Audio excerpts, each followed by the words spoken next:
morning. Just out for a morning walk with Angus. Walk about 4Ks every morning, give or take. Last week or two, gone off lead. I've just made a small little grab handle in case I need to grab him or someone comes the opposite way with dogs. Just want to be confident so I can hold on to him.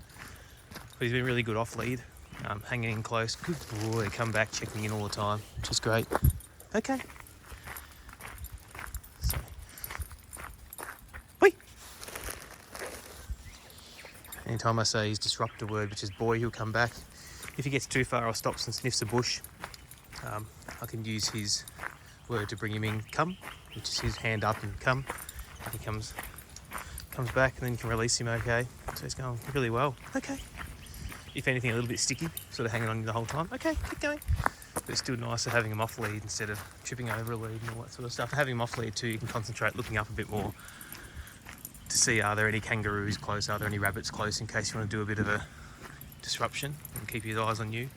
But he's been really good. When we get to corners, we like to do here, heel, heel, heel, heel. Keep him in close while we check around the corner. Once you can see around the corner, okay, okay. He can take off and go in front if he wants. Off you go. So it's really pleasant being able to walk in the mornings without a lead.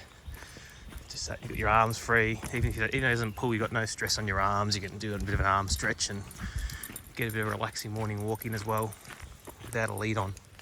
And get to have your eyes up looking around a bit more. So yeah, he's born March. So he's about 7 to 8 months old now. And he's just going really well. Cheers.